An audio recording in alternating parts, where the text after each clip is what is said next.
온갖 다이어트를 해도 유독 뱃살이 빠지지 않는 까닭이 바로 이 내장지방 때문인데, 내장지방은 내장 주변 구석구석에 달라붙어 있는 지방으로 장기 내부나 장기와 장기 사이의 주변 공간에 축적되기 때문에 찌기는 쉬워도 빼기는 어려운 악질적인 지방입니다.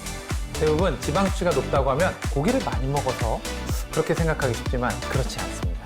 과일, 채소만 먹어도 중성지방이 쌓일 수 있습니다. 그리고 중요한 것, 탄수화물은 얼마나 어떻게 먹어야 될까요? 구독하면 예뻐져요. 김태균의 뿜뿜.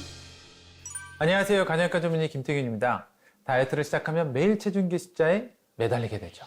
체중을 매일 체크하는 것은 사실 좋습니다. 몸무게를 자주 재는 사람일수록 다이어트에 성공할 가능성이 크다는 연구가 있기 때문인데요.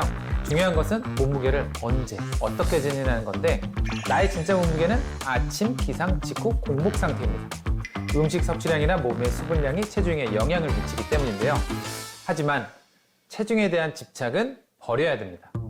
비만의 정확한 의미는 체내의 지방이 필요 이상으로 과도하게 쌓인 것인데, 따라서 체중이 얼마나 많이 나가느냐 하는 것보다 체지방이 얼마나 필요 이상으로 많이 쌓여 있느냐로 판단하는 것이 정확한 비만 진단법입니다. 그래서 다이어트는 비만의 현실적인 척도인 체지방을 빼는 것입니다. 보디빌더를 생각해보면 체중은 많이 나갈 수 있지만 분석해보면 체지방량은 적고 근육량은 많습니다. 체중이랑 키만 보면 보디빌더를 비만 환자로 오인할 수 있지만 체지방량으로 따져보면 비만 환자가 아닙니다. 뿐만 아니라 체지방은 근육보다 밀도가 낮아서 실제 체중에는 큰 변화를 주지 않습니다. 즉 체지방이 계속해서 늘어나도 체중에는 큰 변화가 없다는 얘기인데요.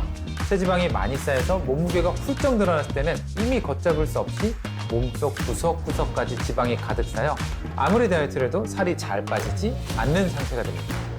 그렇다면 다이어트의 핵심인 체지방은 대체 무엇일까요? 그 실체는 바로 중성지방입니다. 체지방의 약 90%는 중성지방으로 이루어져 있고 저장고는 바로 복부입니다. 그래서 뱃살의 크기는 중성지방의 크기인데요. 중성지방은 혈액 속을 떠다니는 지방 성분입니다. 체열한 혈액을 5분가량 두면 빨간 피는 아래쪽, 혈청은 위쪽으로 분리되는데, 정상 혈액은 위쪽이 투명한 반면 중성지방이 심각한 혈액은 혈액에 있던 지방이 분리돼 마치 우유처럼 흰색을 띠는 것을 볼 수 있습니다. 더욱 문제는 중성지방은 평상시엔 에너지원으로 사용이 되지만 사용되지 않고 남은 일부는 내장지방 형태로 전환돼 복부 안에 차곡차곡 쌓인다는 점입니다. 중성지방은 우리 몸에서 에너지원으로 사용되는 지방의 한 종류로 대부분 음식물에서 섭취한 지방과 탄수화물이 간에서 합성되어 생성이 되는데요. 일정 수준에서는 건강에 필수적이지만 과도하게 축적되면 일명 죽음의 접착제라고 불리는 내장지방이 되는 것입니다. 온갖 다이어트를 해도 유독 뱃살이 빠지지 않는 까닭이 바로 이 내장지방 때문인데, 내장지방은 내장 주변 구석구석에 달라붙어 있는 지방으로 장기 내부나 장기와 장기 사이의 주변 공간에 축적되기 때문에 찌기는 쉬워도 빼기는 어려운 악질적인 지방입니다.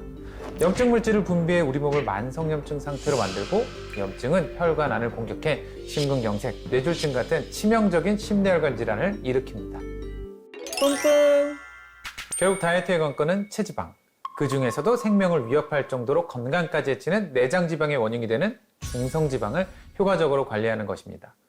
중성지방 수치는 혈액검사 결과표를 보면 중성지방 또는 트리글리세라이드 또는 TG라고 쓰여있는 항목을 보시면 되는데, 150mg/dL 미만이 정상이고요. 그 이상이면 반드시 관리를 시작해야 됩니다. 다행인 것은 중성지방은 식습관 개선을 통한 효과가 워낙 크기 때문에 약물 치료보다 생활습관 교정을 먼저 권한다는 점인데요. 대부분 지방 수치가 높다고 하면 고기를 많이 먹어서 그렇게 생각하기 쉽지만 그렇지 않습니다. 중성지방 수치를 올리는 요인 중 가장 중요한 것은 밥, 빵, 떡, 밀가루, 과당, 음료 같은 탄수화물의 과잉 섭취인데요.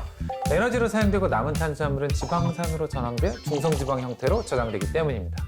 또 하나, 과일, 채소만 먹어도 중성지방이 쌓일 수 있습니다. 과일 속에 과당이나 감자, 고구마, 옥수수 등의 고탄수화물 채소를 많이 먹으면 혈당이 상승하고 남은 에너지가 중성지방으로 전환될 수 있습니다. 과일은 베리류가 상대적으로 당분이 낮고 항산화 성분이 풍부해 중성지방 수치를 높이지 않습니다. 키위, 자몽도 중성지방 관리에 도움이 되는데요. 채소는 시금치, 브로콜리, 양배추가 저탄수화물 식품입니다.